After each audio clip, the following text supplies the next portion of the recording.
Alright guys, we got a great lesson for you today. We're going to be finding the space inside of rectangles, squares, and parallelograms. So like this one, for example, it's 11 inches wide and 8 inches tall. We're going to use those two numbers to find the total space inside this rectangle. Wanda, I don't think I'm ever going to get what it's really like to be like finding the space inside the rectangle. Like, it's just so strange to me.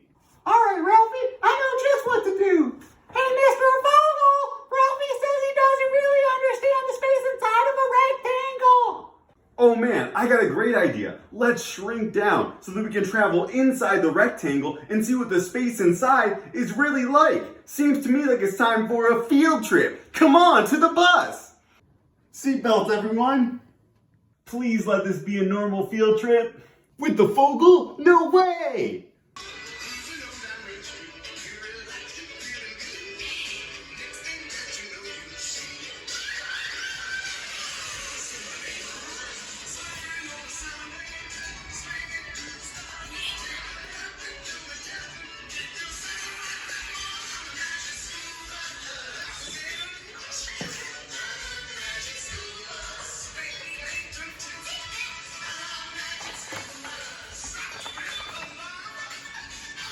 Mr. Vogel, this is the worst field trip ever! Alright guys, today's lesson is finding the area of rectangles, squares, and parallelograms. And the formula we're going to be using is area equals base times height, and area equals length times width. Those are different ways of saying the same thing. So here's our first rectangle. So the base is 7 inches wide and the height is 4 inches tall. So we would just do 7 times 4 to get 28, and then the unit would actually be inches squared. That's our area unit. We would just square the units. So 28 inches squared. Example number 2, we have a square that's 9 by 9. So the area, we would just do the base times the height. 9 times 9 is 81 square feet, or feet squared, written like that. So now we have a parallelogram, and we're still doing base times height. But so the base of this one would be 10 inches, but the height has to be the straight up and down one. So the straight up and down is where there's going to be this right angle. So here's the right angle. So it's actually 6 inches tall, not 8. So we're going to do 10 times 6, which is 60. So it's 60 inches squared.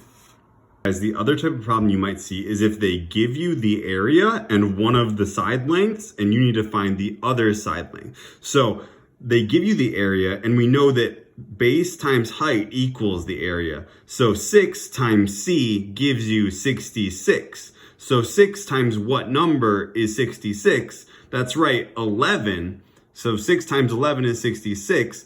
And you could have gotten that by doing 66 divided by 6 to get our answer of 11 inches.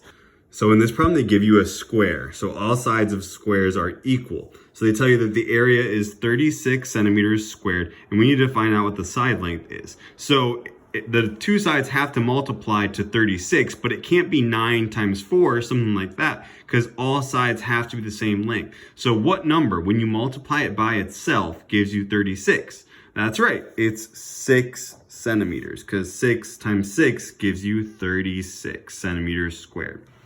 All right, last one. Now this is a parallelogram. They tell you that area is 24 meters squared, but we need to find what the base is. And remember, base times height gives you the area, so we can divide by the height. But which one of these numbers, 4 or 3, is the actual height? That's right, it's the straight up and down one, it's 3. So 24 divided by 3 gives you the answer of 8 meters.